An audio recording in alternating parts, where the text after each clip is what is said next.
Meus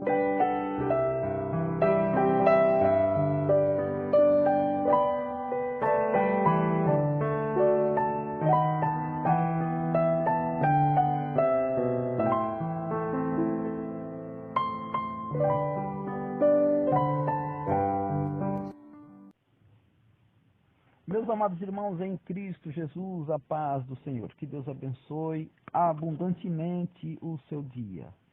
Estamos iniciando a nossa devocional de hoje, o nosso momento de adoração a Deus. E eu quero iniciar lendo para os irmãos alguns versos da palavra do Senhor que se encontra no livro de Colossenses, no capítulo 3. As virtudes devem ser cultivadas. Revesti-vos, pois, como eleitos de Deus, santos e amados, de ternos afetos de misericórdia, de bondade, de humildade, de mansidão, de longanimidade. Suportai-vos uns aos outros e perdoai-vos mutuamente. Seja a paz de Cristo árbitro em vosso coração. Habite ricamente em vós a palavra de Cristo, instruí-vos e aconselhai-vos mutuamente. E tudo o que fizerdes, seja em palavra, seja em ação, fazei-o em nome do Senhor Jesus, dando por ele graças a Deus Pai. As virtudes devem ser cultivadas. Senhor, Pai amado, eterno Senhor, o Senhor é um Deus amoroso. O Senhor é um Deus cheio de virtudes. O Senhor é o Deus que cuida de nós, é o Deus que nos ama, é o Deus que tem sobre nós todos os cuidados que nós não merecemos.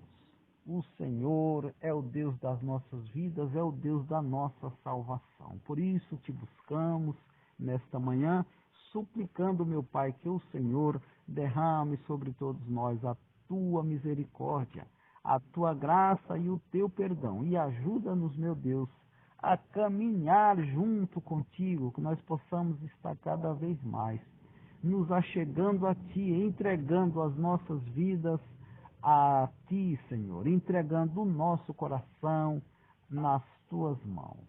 Derrama sobre todo o Teu povo, Senhor, sabedoria, entendimento e compreensão, que nós possamos ter entendimento de cada momento que nós vivemos neste dia.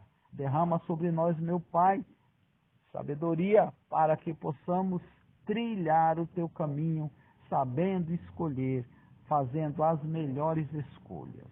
Que nós possamos trilhar juntamente contigo, ser o nosso guia, Senhor, e dirige-nos, pois Tu és o Deus da nossa salvação, em nome de Jesus.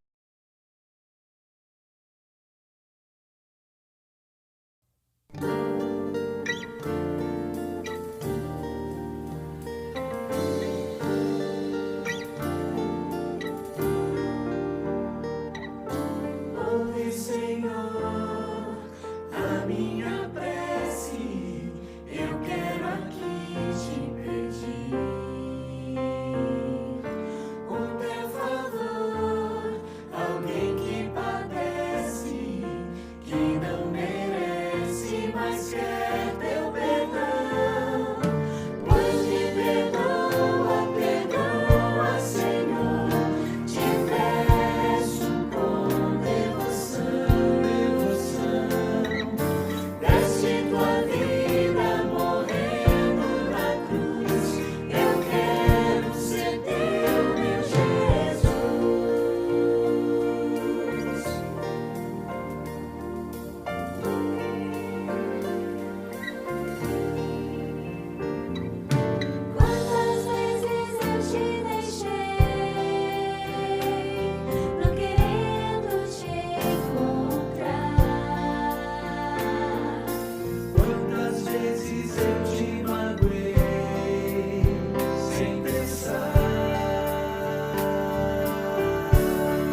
Olá, você que me ouve nesta manhã com Deus. Eu quero meditar contigo hoje no texto que se encontra em Êxodo, capítulo 1, dos versículos 8 até o versículo 14. Porém, antes de nós lermos o texto bíblico juntos, eu gostaria de fazer algumas ponderações aqui inicialmente. A primeira delas é que há momentos em nossa vida em que nós vemos a evidência da presença de Deus, evidências por todo momento da presença de Deus, além de qualquer dúvida. Não temos dúvida de que Deus existe, de que Ele está conosco, de que Ele cuida de nós. Ao ler as Escrituras, nesse momento, nossos olhos são iluminados com o significado e a oração ela flui muito facilmente. Adorar a Deus deve trazer alegria ao refletir sobre como Ele mantém a sua mão sobre as circunstâncias de forma muito palpável para nós. Caminhar com Deus, nesses momentos, nós sentimos Ele do nosso lado, como se Ele estivesse fisicamente realmente. A nossa resposta, então, deve ser um amor que transborda em fácil obediência. Mas também há momentos em que parece que Deus ele saiu de férias. As mesmas passagens da Bíblia parecem desprovidas de vida. Eu me arrasto pela oração, me forço a adorar. Por que será que às vezes Deus ele parece tão distante e outras vezes tão perto de nós? Quando nós olhamos para a vida de Israel, nós encontramos o mesmo fluxo e refluxo. Esse fluxo e refluxo aparente da presença de Deus que nós sentimos em nossa própria vida. O capítulo inicial de Êxodo ele descreve o cumprimento da promessa de Deus a Abraão para numerosas descendentes. Uma nação que cresceu o suficiente para poder incitar Faraó a escravizá-los por medo e por vingança. Esse texto que nós vamos ler. Êxodo, capítulo 1, dos versículos 8 a 14, vai descrever exatamente essa incitação de Faraó a escravizar o povo de Deus. O versículo 8 a 14 de Êxodo 1 diz assim: Entre mentes se levantou novo rei sobre o Egito, que não conhecera José. Ele disse ao seu povo: Eis que o povo dos filhos de Israel é mais numeroso e mais forte do que nós. Eia, usemos de astúcia para com ele, para que não se multiplique e que seja o caso que, vindo guerra, ele se ajunte com os nossos inimigos, peleje contra nós e saia da terra. E os egípcios puseram sobre eles feitores de obras para os afligirem com as suas cargas. E os israelitas edificaram a Faraó a cidade de celeiro, Pitom e Ramassés. Mas, quanto mais os afligiam, tanto mais se multiplicavam e tanto mais se espalhavam, de maneira que se inquietavam por causa dos filhos de Israel. Então os egípcios, com tirania, faziam servir os filhos de Israel. Eles fizeram amargar a vida com dura servidão, em barro e em tijolos e em todo o trabalho no campo, com todo o serviço em que na tirania o serviam. Até aqui a palavra do Senhor. Veja, meus irmãos, que distanciados da terra e do favor que Deus lhes havia prometido, os israelitas devem ter lutado para entender o seu Deus. Por que ele aumentaria o número deles apenas para permitir que Faraó afogasse seus filhos recém-nascidos no Nilo, que foi a ordem que Faraó deu no capítulo 1, versículo 22? Quando Deus os livraria? Gerações se passam antes que Deus ele poupe Moisés e o levante na própria casa de Faraó. Quando Moisés ele foge do Egito e vagueia pelas planícies ali de Midian, Deus ele se revela através de uma sarça ardente. Ele age em favor de Israel, manifestando então a sua presença por meio de milagres, pragas no Egito e a abertura do Mar Vermelho. Deus ele guia Israel pelo deserto como uma coluna de nuvem durante o dia e uma nuvem de fogo à noite. A sua voz troveja de uma montanha. A santidade de Deus domina os israelitas até que eles tentam por sua própria vida. Desejando então permanecer entre o seu povo, Deus ordena que construam um tabernáculo. Tabernáculo esse que servirá como a sua morada, até que o templo em Jerusalém seja concluído, centenas e centenas de anos depois. A sua presença entre os israelitas, como nós lemos no relato bíblico, é avassaladora. No entanto, mesmo com tantas lembranças de sua glória, os israelitas eles se esqueceram da proximidade e do cuidado de Deus por eles. Com os egípcios avançando sobre o Mar Vermelho, eles reclamaram que Moisés os tirou do Egito apenas para morrer no deserto.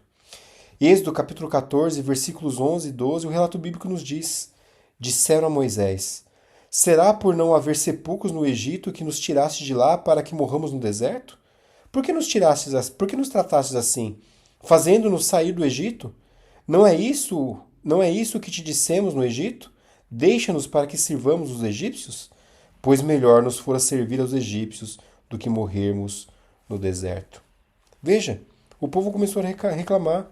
Após 3 dias de caminhadas apenas, eles não encontraram água. E os seus suprimentos de comida se esgotaram. E eles se desesperaram. E enquanto Moisés passa 40 dias e 40 noites no topo do Monte Sinai, recebendo instruções de Yahvé, os israelitas eles chegam a construir e adorar um bezerro de ouro, atribuindo a sua libertação, a libertação do Egito, a esse Deus falso. Ao primeiro sinal de dificuldade, ou até mesmo de confusão, os israelitas eles presumem que Deus os abandonou. Embora os israelitas duvidem da presença de Deus ao longo do livro de Êxodo, como nós vamos observar, a sua proteção e provisão para eles são óbvias para nós. Nós lemos isso. Visto que nós temos a história completa, é muito óbvio para nós. Deus estava perto de Israel em todos os momentos. A sua presença e cuidado eram constantes, embora as evidências parecessem escassas da perspectiva dos israelitas. Mesmo quando seus bebês estavam em perigo, o escritor de Êxodo nos diz que Deus ele honrou a obediência das parteiras hebreias, que permitiram que os bebês vivessem. Está lá no versículo 20 do capítulo 1. Ele ouviu o povo gemendo sob escravidão, lembrou-se de sua aliança e tomou conhecimento de Israel durante seus anos mais difíceis. Mas a pergunta é, e com relação a nós? A que verdades nós nos apegamos quando Deus ele parece distante e longínquo? Sabemos que a presença de Deus entre a humanidade atingiu a sua expressão máxima com a vinda de Jesus Cristo. O Evangelho de João, lá no capítulo 1, versículo 14, afirma que o Verbo se fez carne e habitou entre nós. Irmãos, na língua original, a palavra para habitou significa literalmente armou a sua tenda, assim como Deus havia feito no Antigo Testamento com o povo de Israel. Em Jesus, Deus se aproximou, não apenas numa tenda, mais como fez no tabernáculo, mas agora em carne. E hoje, em vez de buscar Deus em colunas de nuvem de fogo, o Espírito Santo, ele habita nos cristãos. Cristãos esses que carregam a presença de Deus consigo. Embora muitas vezes passe despercebido, nem sempre será assim. Na visão de João do novo céu e nova terra, ele descreve tudo renovado. E uma voz alta vinda do trono proclama aquilo que nós lemos em Apocalipse 21:3. Então, ouvi grande voz vinda do trono dizendo: eis o tabernáculo de Deus com os homens. Deus habitará com eles. Eles serão povos de Deus e Deus mesmo estará com eles. Essa maravilhosa declaração é tão impressionante porque incorpora a fórmula da aliança, que aparece repetidas vezes por toda a Escritura. Que fórmula é essa? O Senhor dizendo: eu serei o seu Deus e eles serão o meu povo. O resultado desse relacionamento vivo entre Deus e o seu povo é que já não haverá mais dor, não haverá mais lágrima, luto nem morte, pois essas coisas pertencem à velha ordem caída do mundo, que então terá passado. E somente Deus pode fazer isso, pois Ele é o alfa, Ele é o ômega, Ele é o princípio e o fim. Meus irmãos, que nessa manhã com Deus, que Deus nos ajude a olharmos além das circunstâncias, a olharmos para o nosso Deus, que cuida de cada um de nós, que fez realmente a sua tenda entre nós, que habitou entre nós, que encarnou para que nós tivéssemos vida e vida em abundância. Que Deus assim vos abençoe. Perto quero estar, junto aos teus pés, pois prazer maior não há que me render e te adorar. Tudo que há em mim quero te ofertar,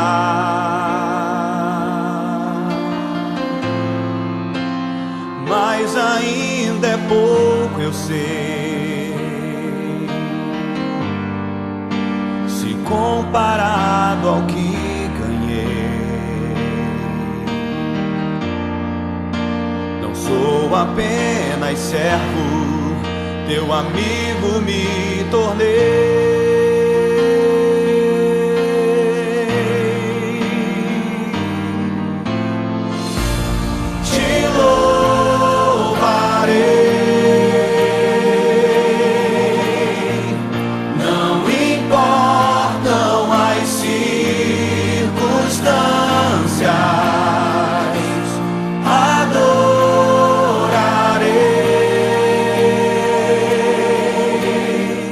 Somente a ti, Jesus.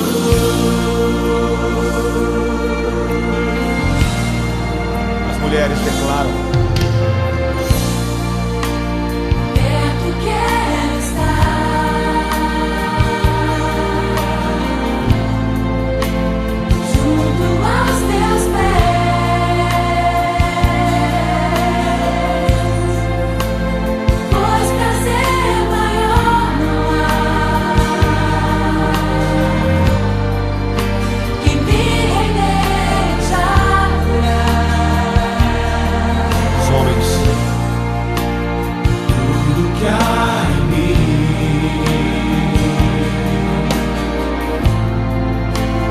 quero te ofertar.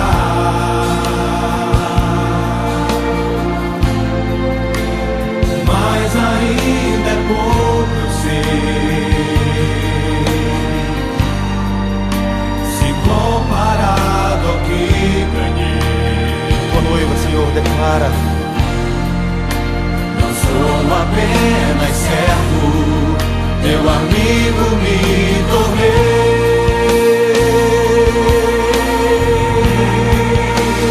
por isso nós te louvaremos, Senhor. Te louvarei. Não importam as circunstâncias,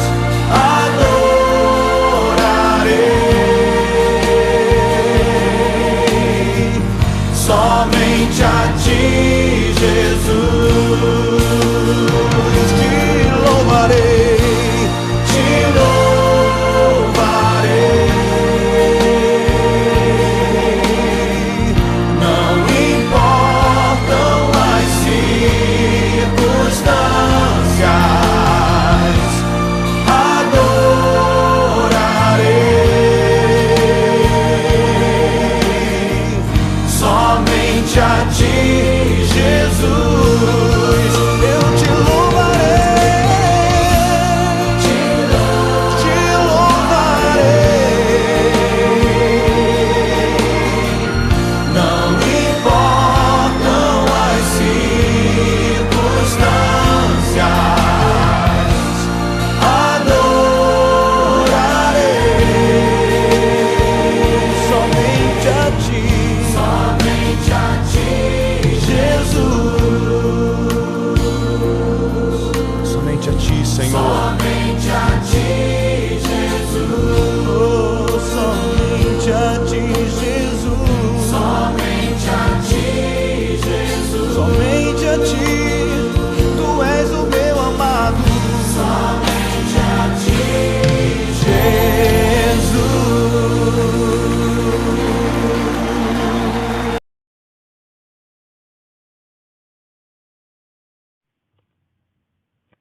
As palavras dos meus lábios e o meditar do meu coração sejam agradáveis na tua presença, Senhor, rocha minha e redentor meu. Que as palavras dos nossos lábios e o meditar do nosso coração sejam agradáveis ao Senhor.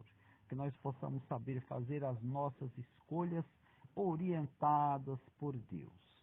Obrigado, Senhor, por nos permitir mais uma vez estarmos juntos aqui, em nome de Jesus.